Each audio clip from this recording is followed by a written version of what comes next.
Demi bantu lunasi utang ibu, aku terpaksa nikahi guru tua tetanggaku sendiri. Aku, Rosa, seorang wanita berusia 25 tahun, tinggal di sebuah desa kecil di pinggiran kota Yogyakarta.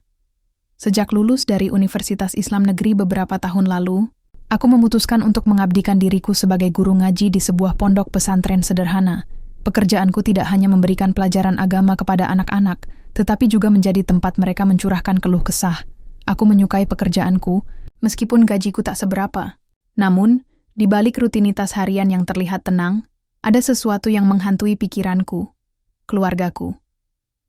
Ibuku, Nyonya Surti, adalah seorang wanita keras kepala yang selalu ingin membantu orang lain, bahkan ketika hal itu berarti menempatkannya dalam situasi sulit.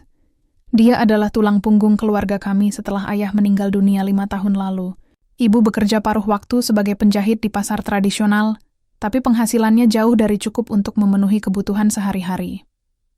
Meski begitu, dia selalu berusaha keras agar aku bisa melanjutkan pendidikan tanpa harus khawatir tentang biaya. Namun, beberapa minggu belakangan ini, aku mulai merasakan bahwa ada sesuatu yang salah dengan ibu. Dia tampak lebih cemas daripada biasanya. Sering kali terlihat murung saat duduk di kursi depan rumah, menatap kosong ke arah jalan raya. Awalnya, aku mengira dia hanya lelah karena pekerjaannya yang semakin banyak. Tapi kemarin malam, ketika aku pulang dari pesantren, aku mendengar suara-suara keras dari ruang tamu. Ketika aku masuk, aku melihat 2 orang pria asing sedang berdiri di depan ibu. Wajah mereka dingin dan tegas. "Bu Surti, ini sudah batas akhir. Jika Anda tidak bisa melunasi utang hari ini, kami akan mengambil tindakan tegas," kata salah satu dari mereka dengan nada mengancam. Aku terdiam di ambang pintu, tubuhku gemetar. Baru kemudian aku sadar apa yang terjadi. Ibu memiliki utang besar. Setelah para penagih pergi, aku langsung menghampiri ibu. "Bu, apa maksud semua ini? Kenapa ada utang sebesar itu?" Tanyaku dengan suara bergetar. Ibu menundukkan kepala, air mata mulai mengalir di pipinya. Dia menjelaskan bahwa beberapa bulan lalu, salah satu saudara jauh kami datang kepadanya, meminta pinjaman untuk operasi darurat. Karena ibu tidak punya tabungan yang cukup, dia memutuskan menggunakan pinjaman online untuk membantu saudara tersebut. Namun, bunga pinjaman ternyata sangat tinggi dan pembayaran cicilan gagal dilakukan tepat waktu. Akhirnya, jumlah utang membengkak hingga mencapai ratus juta. Aku merasa seperti langit runtuh di atas kepala. Bagaimana mungkin kami bisa melunasi utang sebesar itu? Gaji ibu sebagai penjahit hanya cukup untuk makan sehari-hari, sedangkan uang yang kuperoleh dari mengajar di pesantren hanya cukup untuk keperluan pribadi. Kami benar-benar terjebak dalam situasi tanpa harapan. Beberapa hari kemudian, aku masih belum bisa tidur nyenyak. Pikiranku dipenuhi oleh pertanyaan-pertanyaan yang tak kunjung menemukan jawaban. Lalu, pada suatu sore ketika aku sedang membersihkan halaman depan rumah, Pak Haryo, tetangga tua kami, mendekat. Dia adalah seorang guru SD yang sudah pensiun beberapa tahun lalu. Usianya sekitar 47 tahun, dan meskipun dia ramah, aku jarang berbicara dengannya secara mendalam. "Rosa, aku mendengar kabar tentang masalahmu," katanya dengan nada pelan. Aku ingin membantu. Aku menatapnya dengan heran. "Pak Haryo, maksud Bapak?" Dia tersenyum tipis, lalu mengeluarkan secarik kertas dari sakunya. "Begini, Rosa. Aku bisa membayar utang ibumu sepenuhnya, tapi ada syaratnya." Dia berhenti. Sejenak, seolah ragu untuk melanjutkan. "Kamu harus bersedia menikah denganku." Kalimat itu membuatku merasa seolah-olah aku baru saja ditampar. Menikah dengan Pak Haryo, pria yang usianya hampir 2 kali lipatku, aku tidak bisa membayangkan bagaimana rasanya hidup bersamanya. Namun, di sisi lain, aku tahu bahwa ini adalah satu-satunya cara untuk menyelamatkan keluargaku. "Tapi, kenapa saya, Pak?" tanyaku, suaraku bergetar. Pak Haryo menghela napas panjang. "Aku sudah lama sendiri, Rosa. Dan aku percaya kamu adalah wanita yang baik. Kamu bisa membawa kebahagiaan ke rumahku." Aku diam lama, mencoba mencerna semua yang dia katakan. Aku merasa seperti berada di antara 2 dunia. Dunia tanggung jawabku kepada keluarga, dan dunia impianku tentang cinta dan kebahagiaan. Namun akhirnya, aku tahu apa yang harus kulakukan. Untuk ibu, untuk keluargaku, aku harus mengorbankan diriku sendiri. Malam itu, aku berlutut di depan kasur ibu, menangis dalam diam. Maafkan aku, Bu. Aku harus melakukannya demi kita. Gumamku pelan. Hatiku terasa hancur, tapi aku tahu ini adalah satu-satunya jalan. Beberapa hari setelah percakapan itu, aku masih belum bisa tidur nyenyak. Pikiranku dipenuhi oleh bayangan-bayangan masa depan yang suram. Hidup bersama Pak Haryo, seorang pria yang hampir 2 kali usiaku, tanpa ada sedikit pun cinta di antara kami. Aku mencoba membayangkan bagaimana rasanya memanggilnya suami dan berbagi hidup dengannya. Namun, setiap kali aku mencoba melakukannya, perasaan mual langsung menyergapku. Tapi apa pilihan lain yang kupunya? Jika aku menolak tawarannya, ibu akan terus-menerus diteror oleh para penagih utang. Mungkin rumah kami akan disita, atau bahkan lebih buruk lagi, ibu bisa saja jatuh sakit karena tekanan ini. Aku tidak bisa membiarkan itu terjadi. Jadi, meskipun hatiku menjerit menentang keputusan ini, aku harus melakukannya demi keluargaku. Pak, Haryo tampaknya sudah merencanakan semuanya dengan baik. Dia menghubungi beberapa kenalannya untuk membantu proses pernikahan kami, agar berjalan cepat dan tanpa ribut-ribut. Dari awal, dia selalu bersikap sopan dan lembut, seperti seorang pria tua yang berusaha keras membuat dirinya tampak layak. Tapi entah kenapa, sikapnya itu hanya membuatku semakin gugup. Apakah dia benar-benar ingin menjadikanku istrinya? Atau ini hanya cara untuk mendapatkan seseorang yang bisa mengisi kesepian di rumahnya? Ketika kabar tentang rencana pernikahan kami mulai menyebar di desa, gosip pun tak terhindarkan. Para tetangga mulai membicarakanku di balik pintu rumah mereka. Beberapa dari mereka memberikan pandangan sinis saat bertemu denganku di pasar atau di jalan. Ada yang mengatakan bahwa aku terlalu muda untuk menikahi Pak Haryo. Ada juga yang menganggap pernikahan ini sebagai transaksi bisnis belaka. Rosa, kamu yakin mau nikah sama Pak Haryo? Kan beda umurnya jauh banget, kata Bu Ani, salah satu tetangga dekat, ketika aku sedang membeli sayur di warung. Aku hanya tersenyum kaku, lalu menjawab, "Iya Bu, ini demi keluarga." Bu Ani mengangguk pelan, tapi aku bisa melihat raut wajahnya yang penuh keraguan. Setelah dia pergi, aku merasakan tatapan-tatapan lain dari orang-orang di sekitarku. Rasanya seperti semua mata tertuju padaku, menilai setiap langkah yang kulakukan. Aku tahu, di desa kecil seperti ini, stigma sosial adalah hal yang sangat berat untuk ditanggung. Semua orang akan punya pendapat tentangmu, apapun situasimu. Namun, bukan hanya tekanan dari luar yang membuatku sulit bernapas. Hubungan antara aku dan ibu juga mulai berubah. Sejak aku memberitahunya tentang keputusanku untuk menikahi Pak Haryo, ibu jarang bicara denganku. Dia sering duduk diam di kursi depan rumah, menatap kosong ke arah jalan raya. Aku tahu dia merasa bersalah. Dia tidak pernah bermaksud membuatku mengorbankan kebahagiaan pribadiku demi masalah utangnya. Tapi pada saat yang sama, aku juga tahu dia tidak bisa melakukan apa-apa untuk mengubah keadaan ini. Suatu sore, setelah pulang dari pesantren, aku menemukan Pak Haryo duduk di ruang tamu bersama ibu. Mereka sedang membicarakan detail pernikahan, termasuk tanggal dan lokasi acara. Aku berdiri di ambang pintu, mendengarkan pembicaraan mereka dengan hati yang berat. Ketika akhirnya mereka menyadari kehadiranku, Pak Haryo tersenyum tipis. "Rosa, ayo duduk. Kita diskusikan rencananya," katanya. Aku mengangguk pelan, lalu duduk di kursi yang kosong. Selama pembicaraan itu, aku hanya mendengarkan dalam diam, tanpa banyak berkomentar. Aku tidak ingin terlibat lebih jauh dalam rencana yang sebenarnya bukanlah keinginanku. Namun, ada satu hal yang menarik perhatianku. Pak Haryo sepertinya sangat bersemangat dengan pernikahan ini.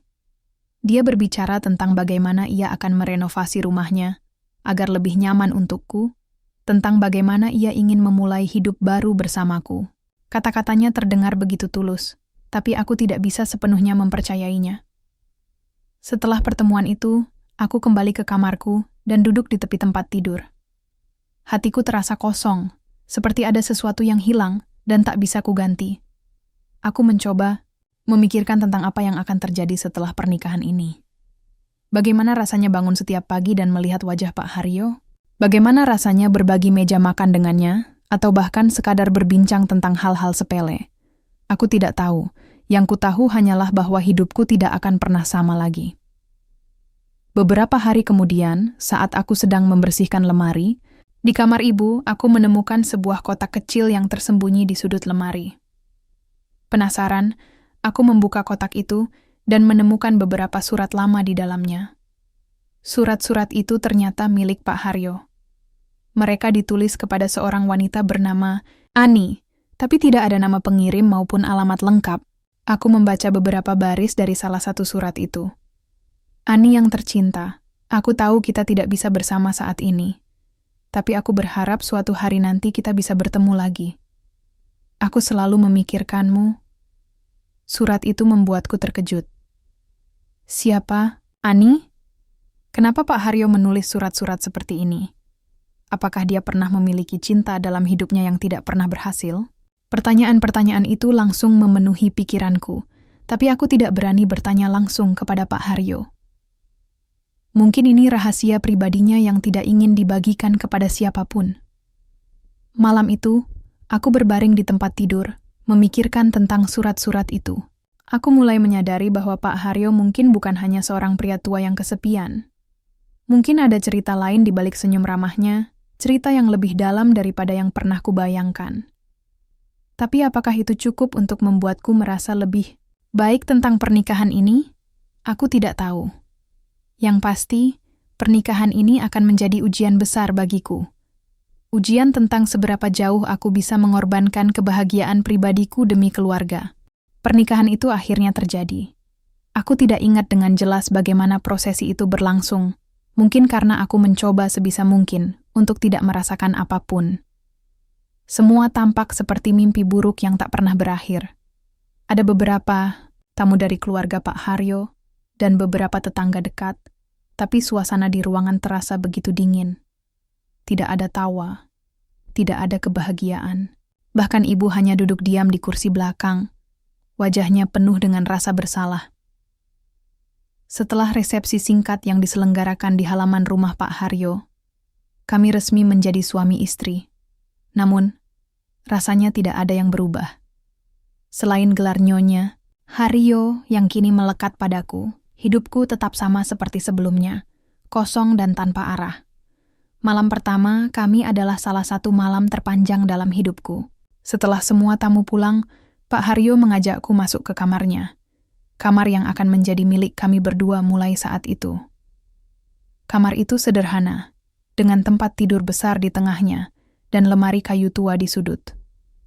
Tidak ada dekorasi berlebihan, tidak ada aroma lilin romantis seperti yang biasa kulihat di film-film.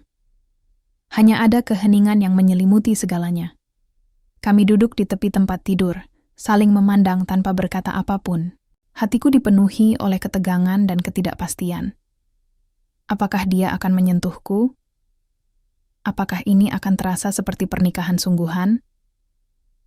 Namun, Pak Haryo hanya tersenyum tipis lalu berkata, "Rosa, kita tidak perlu terburu-buru. Kita bisa saling mengenal lebih dulu. Kamu tidak perlu takut." Aku mengangguk pelan, meskipun hatiku masih dipenuhi oleh rasa was-was. Dia lalu bangkit dan meninggalkan kamar, memberiku waktu untuk menenangkan diri. Malam itu, aku tidur sendirian di tempat tidur besar itu, tubuhku terasa kaku, dan pikiranku dipenuhi oleh bayangan-bayangan masa depan yang suram. Beberapa hari pertama setelah pernikahan berlangsung tanpa banyak interaksi, Pak Haryo tampak menjaga jarak. Mungkin karena dia tahu bahwa aku belum siap untuk benar-benar memulai hidup bersamanya. Dia sering pergi pagi-pagi untuk berjalan-jalan di desa atau membaca buku di ruang tamu. Sedangkan aku melanjutkan rutinitasku di pesantren seperti biasa, mencoba melupakan sejenak kenyataan bahwa aku sekarang sudah menikah. Namun, ada sesuatu yang mulai mengusik pikiranku. Kebiasaan Pak Haryo yang sering kali terlihat asyik dengan dirinya sendiri. Suatu sore, ketika aku sedang membersihkan ruang kerjanya, aku menemukan sebuah gitar tua yang tersembunyi di balik rak buku. Gitar itu tampak sangat terawat, dengan cat coklat yang sedikit pudar namun tetap berkilau. Aku penasaran, lalu mengambilnya dan mulai memeriksanya. Ketika aku bertanya kepada Pak Haryo tentang gitar itu, dia hanya tersenyum tipis dan berkata, "Itu hanyalah barang lama, sudah lama tidak kupakai." Tapi ada sesuatu dalam nada bicaranya yang membuatku yakin bahwa gitar itu memiliki makna lebih bagi dia. Aku tidak memaksa untuk mendapatkan jawaban lebih lanjut, tapi pertanyaan itu terus mengganggu pikiranku. Kenapa dia menyimpannya dengan begitu hati-hati jika itu hanya barang lama? Apakah gitar itu memiliki hubungan dengan surat-surat yang kubaca sebelumnya?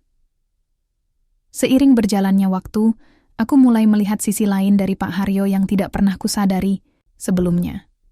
Dia ternyata adalah pria yang sangat sopan dan penuh perhatian. Meskipun usianya jauh lebih tua dariku, dia selalu berusaha menjaga sikap agar tidak membuatku merasa tertekan. Dia seringkali mengajakku berbincang tentang hal-hal ringan, seperti buku-buku favoritnya atau kenangan masa mudanya. Kadang-kadang, dia bahkan bercerita tentang pengalamannya sebagai guru SD, tentang anak-anak yang pernah dia ajar dan bagaimana mereka tumbuh dewasa. Dulu aku sering bermain musik bersama murid-muridku, katanya suatu malam ketika kami sedang minum teh di ruang tamu. Mereka suka sekali bernyanyi lagu-lagu daerah. Aku menatapnya dengan heran. "Jadi, Bapak bisa bermain musik?" Dia mengangguk pelan, lalu tersenyum. "Ya, tapi sudah lama aku tidak melakukannya. Musik adalah bagian penting dari hidupku dulu." Percakapan itu membuatku semakin penasaran. Aku mulai menyadari bahwa Pak Haryo bukanlah orang yang dingin atau membosankan seperti yang kubayangkan sebelumnya. Dia memiliki cerita-cerita menarik di balik senyum ramahnya, cerita-cerita yang mungkin bisa membuatku lebih memahaminya. Suatu hari, ketika aku sedang mengajar di pesantren, salah satu muridku, Nadia, memintaku untuk mengajarkannya menyanyi. Dia ingin tampil di acara tahunan pesantren minggu depan. Aku setuju, lalu mulai mengajarkan lagu-lagu sederhana kepadanya. Saat itulah aku sadar bahwa aku juga memiliki bakat menyanyi yang jarang kugunakan. Sejak kecil, aku sering bernyanyi di depan keluarga, tapi setelah dewasa, aku jarang melakukannya lagi. Malam itu, ketika aku pulang ke rumah, aku melihat Pak Haryo sedang duduk di ruang tamu dengan gitar tuanya di pangkuannya. Dia tampak ragu-ragu, seolah-olah tidak yakin apakah ia harus memainkannya atau tidak. Aku berdiri di ambang pintu, memperhatikannya dari kejauhan. Lalu, setelah beberapa saat, aku memberanikan diri untuk mendekat. "Pak Haryo, boleh aku mendengarkan Bapak bermain?" tanyaku pelan. Dia menoleh ke arahku, lalu tersenyum tipis. "Kamu yakin? Mungkin suaraku tidak sebagus dulu." Aku mengangguk, lalu duduk di sofa di dekatnya. Dia mulai memetik senar gitar itu, menghasilkan melodi yang lembut dan penuh emosi. Lagu itu adalah salah satu lagu daerah yang pernah kudengar sebelumnya, tapi entah kenapa, versi Pak Haryo terdengar begitu berbeda, lebih dalam, lebih penuh makna. Aku mendengarkan dengan penuh perhatian, hatiku dipenuhi oleh perasaan yang sulit dijelaskan. Setelah lagu itu selesai, aku bertepuk tangan pelan. "Wah, hebat sekali, Pak." Dia tertawa kecil, lalu meletakkan gitarnya di samping. "Terima kasih, tapi aku sudah lama tidak bermain. Ini hanya kenangan lama." Aku menatapnya dengan penuh rasa ingin tahu. "Kenapa Bapak berhenti bermain musik?" Dia terdiam sejenak, lalu menghela napas panjang. "Ada sesuatu yang terjadi, sesuatu yang membuatku merasa tidak pantas lagi untuk bermusik. Tapi itu cerita lain untuk lain waktu." Aku mengangguk, meskipun hatiku masih dipenuhi oleh rasa penasaran. Namun, percakapan itu membuatku menyadari bahwa ada lebih banyak kesamaan antara aku dan Pak Haryo daripada yang kubayangkan sebelumnya. Kami berdua memiliki minat pada musik, meskipun dalam bentuk yang berbeda. Dan mungkin, hanya mungkin, kesamaan itu bisa menjadi titik awal bagi kami untuk lebih memahami satu sama lain. Beberapa minggu setelah malam ketika Pak Haryo memainkan gitarnya untuk pertama kalinya di depanku, hidup kami mulai berubah, perlahan tapi pasti. Aku masih merasa canggung saat berada di dekatnya, tapi ada sesuatu yang mulai tumbuh di antara kami. Hubungan kami tidak lagi terasa seperti dua orang asing yang dipaksa tinggal bersama. Ada rasa kehangatan yang mulai muncul, meskipun aku belum sepenuhnya yakin apakah itu benar-benar bisa disebut keterhubungan. Musik menjadi penghubung utama bagi kami. Setiap sore, setelah aku pulang dari pesantren dan selesai menyiapkan makan, malam Pak Haryo akan duduk di ruang tamu dengan gitar tuanya. Dia mulai mengajarku beberapa akor dasar, lalu mengiringiku bernyanyi. Awalnya, aku merasa sangat kaku dan gugup, takut salah atau membuatnya kecewa. Tapi dia selalu tersenyum sabar, memberiku dorongan dengan kata-kata lembut. Jangan takut salah, Rosa. Musik itu tentang ekspresi, bukan tentang sempurna. Katanya suatu hari ketika aku ragu untuk melanjutkan lagu karena suaraku serak. Aku tertawa kecil, lalu mencoba lagi. Perlahan-lahan, aku mulai merasa lebih nyaman. Musik membantu kami melupakan semua tekanan dan beban yang kami bawa dalam hidup ini. Ketika kami bermain musik bersama, rasanya seperti dunia luar menghilang, meninggalkan hanya kami berdua dalam harmoni sederhana yang penuh makna. Namun, ada satu hal yang masih mengganggu pikiranku, cerita tentang Ani. Aku tahu bahwa surat-surat tua yang pernah kubaca di lemari ibu itu pasti memiliki hubungan erat dengan masa lalu Pak Haryo. Dia pernah menyebutkan nama itu sekilas ketika bercerita tentang kenangan lamanya sebagai guru SD. Tapi dia tidak pernah menjelaskan lebih lanjut. Aku penasaran, tapi tidak berani langsung bertanya. Aku khawatir, jika aku terlalu mendesak, dia akan menutup diri lagi. Suatu malam, setelah kami selesai berlatih lagu daerah, aku memberanikan diri untuk membuka percakapan tentang topik itu. Kami sedang duduk di sofa, menikmati teh hangat yang baru saja dibuatnya. Suasana begitu tenang sehingga aku merasa ini adalah waktu yang tepat. Pak Haryo, panggilku pelan. Dia menoleh ke arahku, lalu tersenyum. Ya, Rosa. Aku menundukkan kepala sejenak, mencoba merangkai kata-kata yang tepat. Aku ingin bertanya sesuatu tentang Ani. Ekspresi wajahnya langsung berubah. Senyumnya memudar, digantikan oleh tatapan yang sulit diartikan. Dia diam beberapa saat, seolah-olah sedang mempertimbangkan apakah ia harus menjawab atau tidak. Akhirnya, dia menghela napas panjang. Ani, dia adalah cinta pertamaku, katanya pelan. Suaranya penuh dengan emosi yang terpendam. Kami bertemu saat aku masih muda, saat aku masih aktif bermain musik dengan teman-teman bandku. Dia adalah wanita yang luar biasa, pintar, cantik, dan sangat berbakat dalam seni lukis.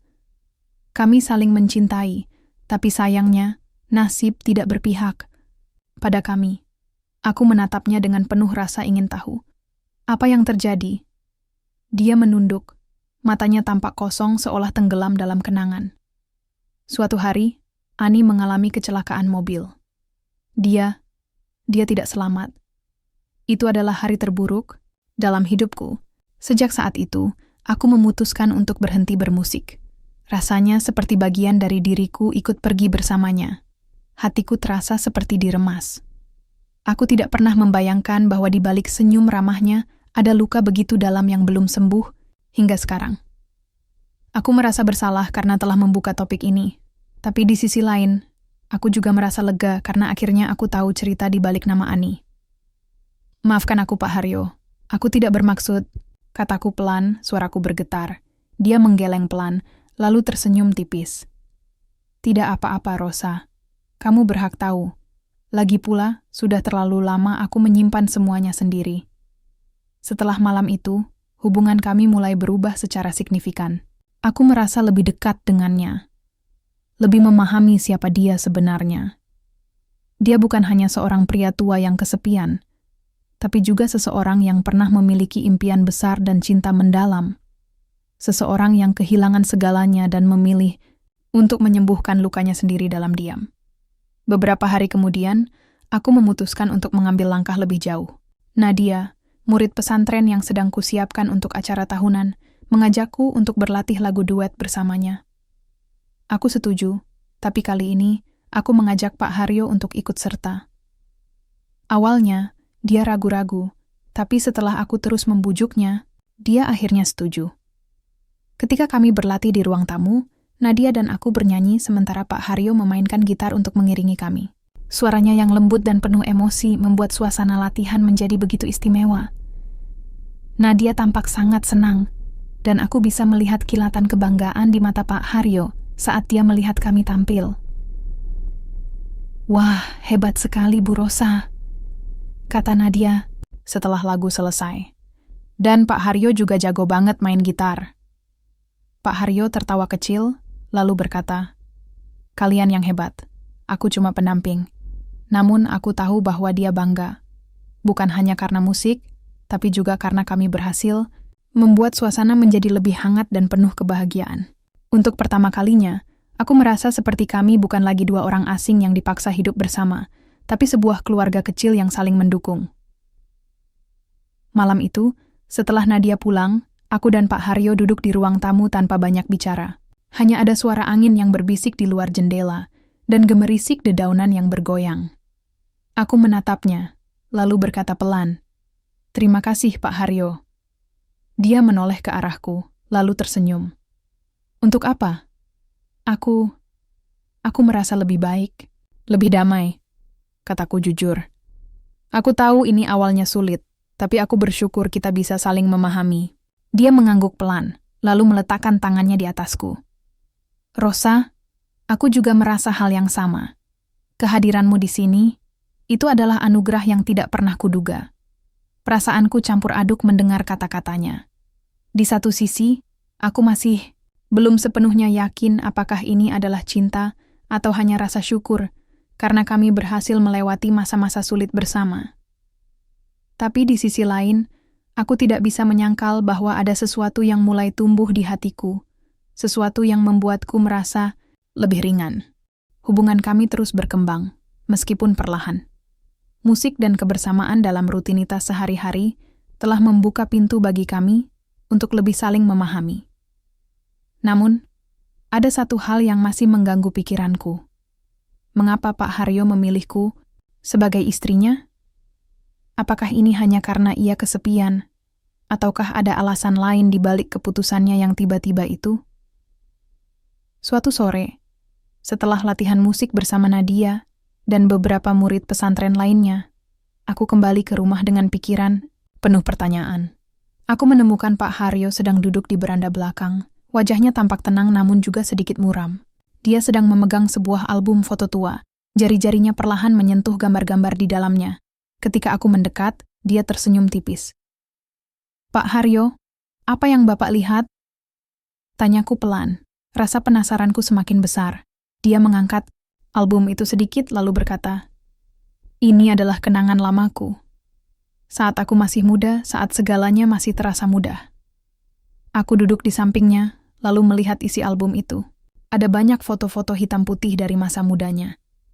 Pak Haryo yang lebih muda, bersama teman-temannya, bermain musik di panggung kecil, dan bahkan ada beberapa foto Ani.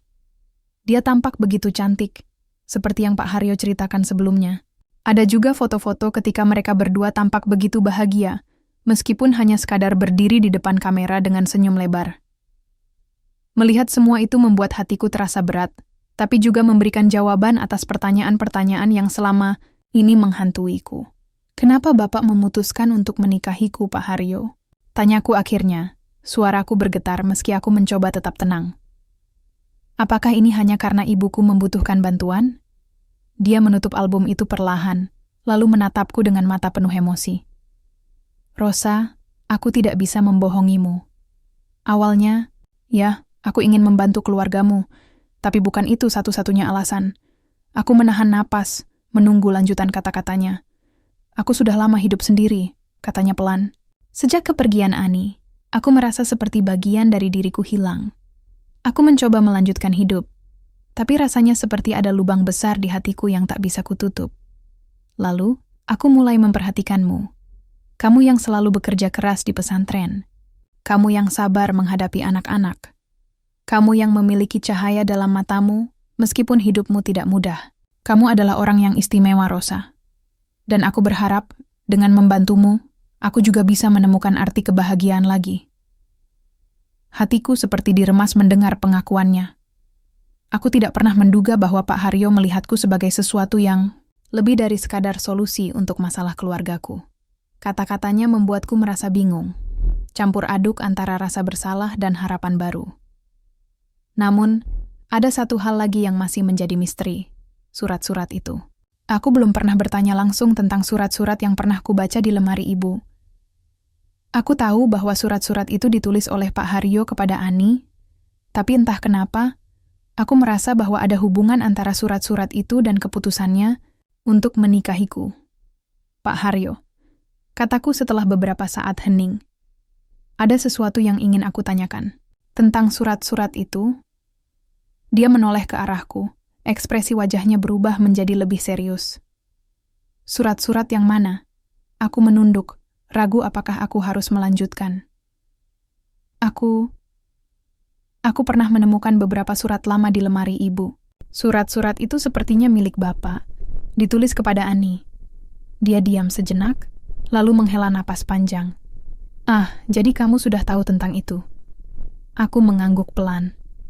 Kenapa Bapak masih menyimpannya?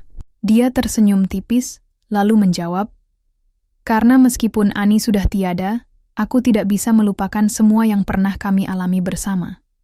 Surat-surat itu adalah cara bagiku untuk tetap merasa dekat dengannya, meskipun hanya dalam ingatan. Hatiku terasa seperti terbelah dua. Di satu sisi, aku merasa kasihan pada Pak Haryo karena ia harus melewati penderitaan begitu besar. Di sisi lain, aku juga merasa takut. Takut bahwa aku tidak akan pernah bisa menggantikan tempat Ani dalam hatinya. Bagaimana mungkin aku bisa bersaing dengan kenangan seseorang yang begitu istimewa baginya? Namun, Pak Haryo tampaknya bisa membaca keraguanku. Dia meletakkan tangannya di atasku, lalu berkata dengan nada tegas namun lembut, Rosa, aku tidak akan pernah bisa melupakan Ani. Tapi bukan berarti aku tidak bisa mencintai orang lain. Kamu adalah bagian dari hidup baruku, dan aku berharap kita bisa membangun sesuatu yang indah bersama-sama. Kata-katanya membuat air mata mulai mengalir di pipiku. Aku tidak tahu apakah aku siap untuk benar-benar membuka hatiku padanya, tapi aku tahu bahwa aku tidak bisa terus-menerus hidup dalam bayang-bayang masa lalu kami berdua. Beberapa hari kemudian, aku memutuskan untuk mengambil langkah kecil menuju perubahan. Aku mulai membantu Pak Haryo membersihkan ruang kerjanya, termasuk gitar tuanya yang selalu ia rawat dengan baik. Saat membersihkan rak buku, aku menemukan sebuah kotak kecil yang tersembunyi di balik tumpukan buku tua. Penasaran, aku membukanya dan menemukan beberapa surat lama, serta secarik kertas yang tertulis dengan tulisan tangan Pak Haryo. Di dalamnya, tertulis, Ani, aku tahu kita tidak akan pernah bisa bersama lagi, tapi aku berharap di kehidupan lain, kita bisa bertemu kembali. Sampai saat itu tiba, aku berjanji untuk menjaga kenangan kita tetap hidup, dan untuk mencoba melanjutkan hidupku tanpamu. Aku membaca surat itu berulang kali, hatiku dipenuhi oleh perasaan yang sulit dijelaskan. Pak Haryo bukan hanya pria tua yang kesepian. Dia adalah seseorang yang pernah sangat mencintai, dan meskipun cinta itu harus berakhir tragis, dia tidak pernah berhenti berusaha untuk menemukan makna dalam kehidupan. Setelah membaca surat itu, aku menyadari bahwa aku tidak perlu takut dengan masa lalunya. Aku tidak perlu mencoba menggantikan Ani, karena itu mustahil. Yang perlu kulakukan adalah menerima bahwa aku adalah bagian dari hidup barunya, dan bahwa kami bisa membangun sesuatu yang baru berdasarkan pemahaman dan kehangatan yang sudah mulai tumbuh di antara kami. Malam itu, aku memutuskan untuk berbicara dari hati ke hati dengannya. Kami duduk di ruang tamu, hanya berdua, dengan lampu redup yang membuat suasana terasa lebih intim. Pak Haryo, kataku pelan, aku ingin berterima kasih atas semua yang sudah Bapak lakukan untuk keluargaku dan untukku. Aku tahu ini tidak mudah, tapi aku merasa lebih baik sekarang. Dia tersenyum, lalu menggenggam tanganku. Rosa, aku juga merasa lebih baik. Kita tidak perlu terburu-buru, tapi aku berharap kita bisa terus maju bersama. Aku mengangguk, lalu tersenyum tipis. Untuk pertama kalinya, aku merasa seperti ada harapan di masa depan kami. Mungkin pernikahan ini tidak dimulai dengan cinta, tapi bukan berarti cinta tidak bisa tumbuh di antara kami. Beberapa minggu setelah percakapan mendalam itu, aku mulai merasakan perubahan yang nyata dalam hidupku. Bukan hanya hubungan antara aku dan Pak Haryo yang semakin hangat, tapi juga cara pandangku terhadap diriku sendiri dan masa depan kami berdua. Aku tidak lagi melihat pernikahan ini sebagai sebuah kewajiban atau pengorbanan tanpa arti. Sebaliknya, aku mulai melihatnya sebagai kesempatan. Kesempatan untuk membangun sesuatu yang baru. Sesuatu yang mungkin tidak sempurna, tapi penuh makna. Namun, meskipun perasaanku mulai berubah, aku masih sering meragukan hatiku sendiri. Apakah aku benar-benar jatuh cinta pada Pak Haryo? Ataukah aku hanya merasa bersyukur karena dia telah membantu keluargaku melewati masa-masa sulit? Pertanyaan-pertanyaan itu terus menghantui pikiranku, membuatku ragu apakah perasaan yang kurasakan adalah cinta sejati atau sekadar rasa keterikatan karena semua yang telah kami lalui bersama. Suatu hari, ketika aku sedang menyiapkan sarapan pagi, Pak Haryo masuk ke dapur dengan wajah ceria. Dia tampak lebih bersemangat dari biasanya. "Rosa, ada kabar baik," katanya sambil duduk di meja makan. Aku menoleh ke arahnya, lalu tersenyum. "Apa, Pak?" Dia mengeluarkan secarik undangan dari sakunya. "Ada acara amal lokal minggu depan, dan mereka mengundang kita untuk tampil. Kamu bisa bernyanyi, dan aku akan mengiringi dengan gitar." Aku terkejut mendengarnya. "Kita? Tampil di depan orang banyak?" Dia mengangguk dengan antusias. "Kenapa tidak? Kita sudah berlatih cukup lama, dan aku yakin kamu bisa melakukannya." Aku merasa gugup, tapi juga sedikit tertantang. Selama ini, aku hanya bernyanyi di pesantren atau di rumah bersama Pak Haryo. Namun, tampil di depan umum adalah hal yang sama sekali berbeda. Aku khawatir orang-orang akan menghakimi kami, terutama karena pernikahan kami awalnya dipandang sebagai transaksi materi oleh banyak tetangga. "Pak Haryo, apa orang-orang tidak akan membicarakan kita?"